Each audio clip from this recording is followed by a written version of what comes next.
Hello student. Hello बच्चों। आज हम एलसीएम और एचसीएफ का कॉन्सेप्ट समझने वाले हैं। तो बहुत से बच्चों को कन्फ्यूजन होता है एलसीएम और एचसीएफ में प्राइम फैक्टराइजेशन यूज़ करना है, कब कॉमन लेना है, राइट। तो आज इसका कॉन्सेप्ट हम डिटेल में समझते हैं। तो वैसे एलसीएम का आपको सभी मतलब पता ही होगा कि लीस्ट कॉमन मल्टीपल, राइट। तो अब इसका मतलब क्या है? लीस्ट कॉमन का मतलब सबसे छोटा होगा क्या? नहीं। एक्चुअल में अगर मैं फॉर एग्ज़ाम्पल लेता हूँ 2 और 3, ये दो नंबर्स हैं। और अब 2 का मल्टीपल, दैट मीन्स 2 की टेबल। तो हम 2 की टेबल लिखते हैं। 2 1 ज़ा 2, 2 2 ज़ा 4, 2 3 ज़ा 6,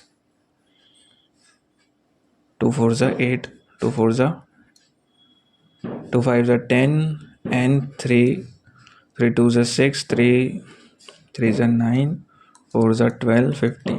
ठीक है। तो मल्टीपल का मतलब सिर्फ और सिर्फ मल्टीप्लिकेशन टेबल ही है कि एक ऐसा नंबर जो उसकी मल्टीप्लिकेशन दोनों नंबर की या 3 नंबर्स की मल्टीप्लिकेशन की टेबल में उसमें आने वाला है। ठीक है। और कॉमन का मतलब तो यानी वो नंबर इसमें भी होगा और इसकी टेबल में भी होगा। ठीक है। तो हम 2 की टेबल में देखते हैं कि 2 की टेबल्स में नेक्स्ट नंबर आ रहा है 4, जो कि 3 की टेबल में नहीं है। और जो पहला कॉमन नंबर होगा वही हमारा एलसीएम है। लीस्ट मतलब, लीस्ट का मतलब है जो फर्स्ट कॉमन नंबर आएगा। ठीक है। वैसे तो नंबर और भी आने वाले हैं, है ना। जैसे कि 2 की टेबल में 12 भी आता है और 3 की टेबल में भी 12 आता है। तो ये यहाँ पे सेकंड कॉमन नंबर है, बट ये एलसीएम नहीं है गाइस बच्चों।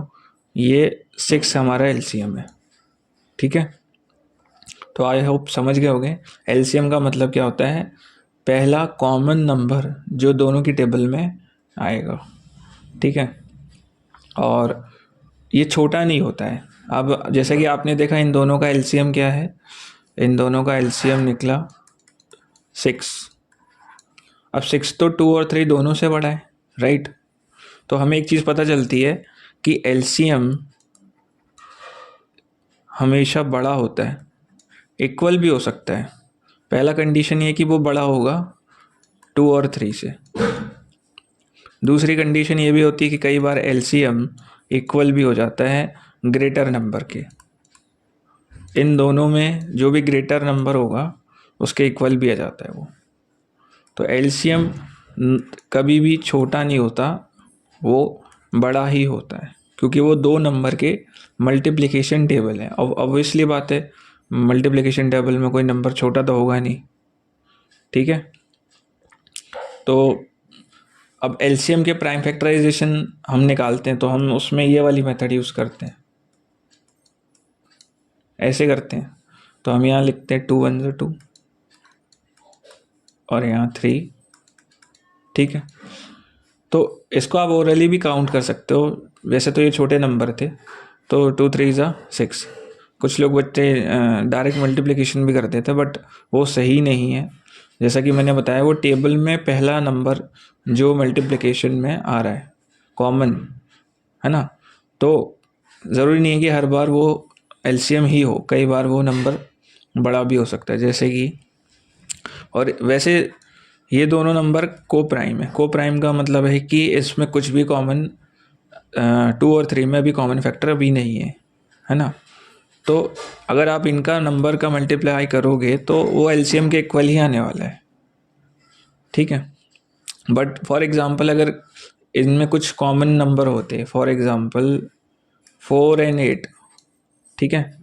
अब 4 और 8 में हमारे पास 4 की अगर टेबल हम देखें, 4 2 ज़ा 8, 4 3 ज़ा 12, और 8 का टेबल 8 2 ज़ा 16, 8 3 ज़ा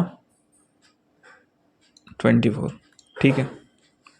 तो यहाँ पर पहला नंबर जो कॉमन है वो हमारा 8 ही है, तो यही एलसीएम हो जाएगा। तो यानी इन दोनों का एलसीएम 8 हो जाएगा। अब 8, जैसा कि मैंने सेकंड कंडीशन में बताया था कि एलसीएम कई बार बड़े नंबर के, ग्रेटर नंबर के इक्वल भी आता है। तो यहाँ पर वो कंडीशन बिल्कुल सही है, 8 इसके इक्वल है।